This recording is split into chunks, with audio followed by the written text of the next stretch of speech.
Assalamualaikum warahmatullahi wabarakatuh. Perkenalkan, nama saya Muhammad Fatih Hidayatullah dengan NIM D1B1230027 dari jurusan Agroteknologi Universitas Haluoleo. Sini saya akan membuat tugas presentasi untuk memenuhi mata kuliah mikrobiologi pertanian tentang patogen yang ada pada tanaman budidaya. Sini saya mengambil patogen Rhizoctonia solani pada tanaman padi. Seperti yang kita tahu, padi adalah bahan dasar untuk beras yang merupakan makanan pokok lebih dari setengah populasi di dunia, terutama di Asia itu sendiri, karena memberikan sumber karbohidrat yang penting bagi energi tubuh.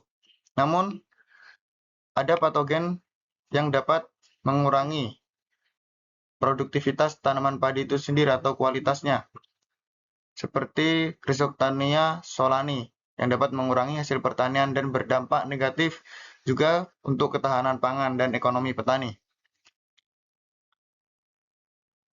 Selanjutnya ada tanaman padi ini memiliki peran ekonomi yang penting bagi Indonesia selain sebagai sumber pangan utama. Budidaya padi memberikan peluang bagi petani untuk meningkatkan pendapatan mereka, terutama di daerah pedesaan. Sektor pertanian juga berkontribusi terhadap perekonomian nasional melalui ekspor yang dapat meningkatkan daya saing produk padi di pasar domestik dan internasional. Tetapi banyak petani yang mengeluh karena adanya dampak patogen yang diberi dari patogen Rhizoctonia solani ini. Rhizoctonia solani merupakan salah satu patogen penting penyebab penyakit hawar pelepah pada tanaman padi. Infeksi patogen seringkali mengganggu proses fisiologis tanaman, seperti fotosintesis, penyerapan nutrisi, dan pertumbuhan akar, yang pada gilirannya mengurangi produktivitas tanaman padi. Selanjutnya ada morfologi Rhizoctonia solani. Rhizoctonia solani adalah jamur patogen yang memiliki hifa septat berwarna coklat hingga gelap, membentuk jaringan miselium yang padat. Dapat menghasilkan sklerotia, struktur dorman berwarna coklat tua hingga hitam, dan menghasilkan kondia, spora aseksual berbentuk bulat atau oval.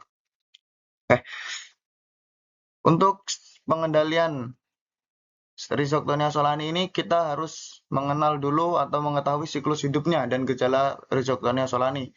Yang pertama, siklus hidupnya adalah inokulasi, spora bertahan di tanah atau sisa tanaman terinfeksi. Yang kedua, ada infeksi, menginfeksi tanaman padi melalui akar atau bagian vegetatif lainnya, terutama dalam kondisi kelembapan tinggi. Yang ketiga, ada perkembangan. Jamur berkembang biak di dalam jaringan tanaman menyebabkan gejala seperti bercak coklat pada pelepah dan daun. Kita bisa lihat gambarnya di sini. Dan ketiga, ada penyebarannya, menghasilkan spora baru yang dapat menyebar ke tanaman lain melalui angin, air, atau alat pertanian. Kita dapat mengendalikan Rhizoctonia ini dengan strategi pengendalian kultur teknis, pengendalian hayati atau biologis, dan kimiawi. Kultur teknis ini metode dengan mengatur cara budidaya agar lingkungan tidak mendukung perkembangan patogen, melakukan rotasi tanaman. Yang kedua ada pengendalian hayati, menggunakan agen hayati untuk menekan populasi patogen. Biasa penggunaan agen hayati ini seperti trichoderma. Dan terakhir adalah kimiawi, penggunaan fungisida sistemik atau kontak jika infeksi sudah parah. Kesimpulannya adalah Rhizoctonia solani adalah patogen utama penyebab penyakit hawar pelepah pada tanaman padi. Jamur ini dapat hidup di tanah maupun tanaman dan berkembang pesat dalam kondisi lembab. Kita dapat mengendalikan patogen Rhizoctonia solani ini dengan strategi pengendalian kultur teknis, pengendalian hayati, dan kimiawi. Sekian dari saya. Bila ada yang salah, mohon dimaafkan. Wassalamualaikum warahmatullahi wabarakatuh.